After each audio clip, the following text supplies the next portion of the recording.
Hello guys, कैसे हो? I hope you अच्छे होगे। हिंदी कहानी। कुछ करने से पहले थोड़ा सोचे। हिंदी कहानी। हमें जल्दबाजी में आकर कोई भी निर्णय नहीं लेना चाहिए, क्योंकि जल्दबाजी में लिए गए निर्णय कभी भी सही नहीं होते। पुराने समय की बात है। एक युवक ने शादी के कुछ साल बाद पिता से कहा कि वह विदेश जाकर व्यापार करना चाहता है। पिता ने उसको मंजूरी दे दी। युवक अपने माँ बाप और अपनी गर्भवती पत्नी को छोड़कर व्यापार करने के लिए विदेश चला गया। उसने विदेश में कड़ी मेहनत की और धन कमाया। वह बहुत अमीर सेठ बन गया। वह बहुत अमीर आदमी बन गया। लगभग 17 वर्ष धन कमाने में बीत गए तो उसे वापस घर लौटने की इच्छा हुई। पत्नी को पत्र लिखकर उसने आने की सूचना दी और जहाज में बैठ गया। वह कुछ दिनों बाद अपने नगर पहुंचा। नगर के एक चौराहे पर ही उसने देखा कि एक व्यक्ति एक बोर्ड के साथ खड़ा था। उस बोर्ड पर उसने लिख रखा था, कीमती ज्ञान के सूत्र। उसने उस व्यक्ति के पास जाकर पता किया तो उसने बताया कि मैं कीमती ज्ञान के सूत्र बेच रहा हूँ। तो वो बोला, ठीक है, एक सूत्र मुझे भी दे दो। वह आदमी बोला, मेरे हर ज्ञान सूत्र की कीमत 100 स्वर्ण मुद्राएं हैं। उसको यह सौदा महंगा तो लगा, लेकिन उसने ये ज्ञान सूत्र खरीद लिया। उस व्यक्ति ने उसको ज्ञान का सूत्र दिया, कोई भी कार्य करने से पहले 2 मिनट रुककर सोच लेना। उसने वह सूत्र अपनी डायरी में लिख लिया। उसको घर पहुंचते पहुंचते रात हो गई। उसने सोचा, इतने वर्षों के बाद लौटा हूँ तो क्यों ना सीधे पत्नी के पास पहुंचकर उसे सरप्राइज दूं। घर के चौकीदारों को इशारा करके अंदर कुछ भी कहने से मना कर दिया और सीधे पत्नी के कमरे में पहुंच गया। वहां का नज़ारा देखकर वह चौंक गया। उसने देखा कि उसकी पत्नी के साथ एक युवक सोया हुआ था।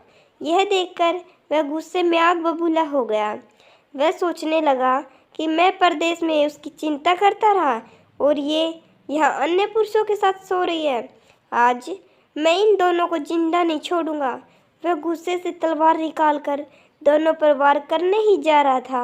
इतने में उसे 100 स्वर्ण मुद्राओं के बदले में जो ज्ञान सूत्र खरीदा था उसकी याद आ गई कि कुछ भी कार्य करने से पहले 2 मिनट सोच लो।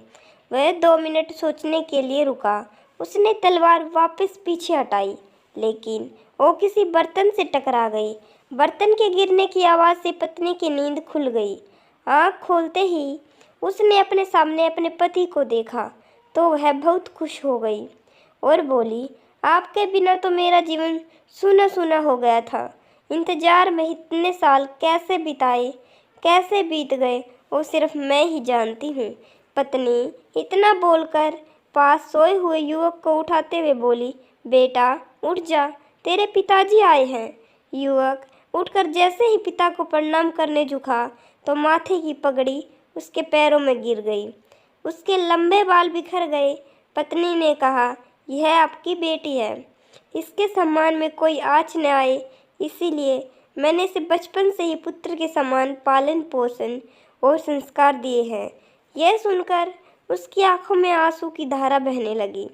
उसने पत्नी और बेटी को गले लगा लिया और सोचने लगा कि यदि आज मैंने इस ज्ञान सूत्र पर अमल नहीं किया होता तो आवेश में आकर कितना अनर्थ हो जाता। मेरे हाथों मेरा ही निर्दोष परिवार खत्म हो जाता।